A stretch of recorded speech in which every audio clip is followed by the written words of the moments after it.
నమస్తే, welcome to KK news. నేను శ్రీదేవి. చంద్రబాబుది సుదీర్ఘ రాజకీయ చరిత్ర. ఏపీని ఎక్కువ కాలం పాలించింది ఆయనే. రాష్ట్ర ప్రధాన ప్రతిపక్ష నేత ట్రాక్ రికార్డు కూడా ఆయనదే. ఉమ్మడి రాష్ట్రానికి 9 ఏళ్ల పాటు, నవ్యాంధ్రకు 5 ఏళ్ల పాటు సీఎంగా వ్యవహరించారు. ఇప్పుడు మరోసారి ముఖ్యమంత్రి అయ్యారు. ఇక అదే స్థాయిలో రాష్ట్ర ప్రధాన ప్రతిపక్ష నేతగా కూడా పదవి బాధ్యతలు చేపట్టారు. ఎన్నెన్నో సంక్షోభాలను అధిగమించారు, మరెన్నో సంస్కరణలు తీసుకొచ్చారు. కానీ ఈ ఎన్నికల్లో అధికారంలోకి వచ్చేందుకు ప్రజలకు చాలా రకాల హామీలు ఇచ్చారు. వాటిని ఎలా నిలబెట్టుకోవాలో ఆలోచన చేస్తున్నారు. అందుకు గాను తన పాలనలోనే తొలిసారిగా ఓటాన్ బడ్జెట్ పెడుతున్నారు. సాధారణంగా ఎన్నికలకు ముందు ప్రభుత్వం ఓటాన్ బడ్జెట్ ప్రవేశపెడుతుంది. తాత్కాలిక వ్యయ పద్ధతులు చూపేందుకు ఈ బడ్జెట్ను ప్రవేశపెడతారు. అధికారంలోకి వచ్చిన తర్వాత వార్షిక బడ్జెట్ను సభలో ప్రవేశపెట్టి ఆమోదిస్తారు. జగన్ సర్కార్ ఈ ఓటాన్ బడ్జెట్ను ప్రవేశపెట్టింది. 3 నెలల కాల పరిమితి విధించింది. అయితే ఈ బడ్జెట్ గడువు ఈ నెల 31తో ముగియనుంది. దీంతో చంద్రబాబు సర్కార్ వార్షిక బడ్జెట్ ప్రవేశపెడుతుందని అంతా ఆశించారు. కానీ అలా చేయలేదు.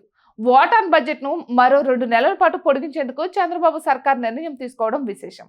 ఇక ఎన్నికలకు ముందు చంద్రబాబు సూపర్ 6 పథకాలను ప్రకటించారు. ఎన్నో రకాల పథకాలను అందిస్తామని హామీ ఇచ్చారు. తల్లికి వందనం పేరిట పిల్లల చదువుకు ప్రోత్సాహం, ఇంట్లో ఆడపిల్లలు ఉంటే 1500 రూపాయల నగదు, ఏడాదికి 3 గ్యాస్ సిలిండర్లు ఉచితం, సాగు పెట్టుబడి ప్రతి రైతుకు 20,000 నగదు సాయం, ఇలా చాలా రకాల పథకాలను ప్రకటించారు. వీటికి భారీ స్థాయిలో కేటాయింపులు చేయాలి. ఆర్థిక పరిస్థితి అంతంత మాత్రమే ఉంది. అందుకే ముందుగా పెన్షన్ల పెంపును ప్రకటించారు, అందిస్తున్నారు కూడా. ఇక మరోవైపు ముందు ప్రభుత్వం వైఫల్యాలను, నిర్లక్ష్యాలని, నిధుల దుర్వినియోగాన్ని ఎత్తిచూపుతూ శ్వేతపత్రాలను విడుదల చేస్తున్నారు. ఇంకోవైపు పాలనను గాడిలో పెట్టేందుకు చూస్తున్నారు. ఇక రాష్ట్ర ఆర్థిక స్థితిగతులపై ఒక అవగాహనకు వచ్చిన తర్వాత పథకాల పంపిణీ ప్రారంభించాలని చూస్తున్నారు. అదే సమయంలో కేంద్ర ప్రభుత్వం బడ్జెట్ ప్రవేశపెడుతుండటంతో కేంద్ర పథకాలపై కూడా ఒక అవగాహన వస్తుంది. ఈ పథకాలకు సంబంధించి మన రాష్ట్ర కేటాయింపులకు పరిగణలోకి తీసుకోనున్నారు. అందుకే 2 నెలల ఓటాన్ బడ్జెట్ అయితే బాగుంటుందని నిర్ణయానికి వచ్చారు.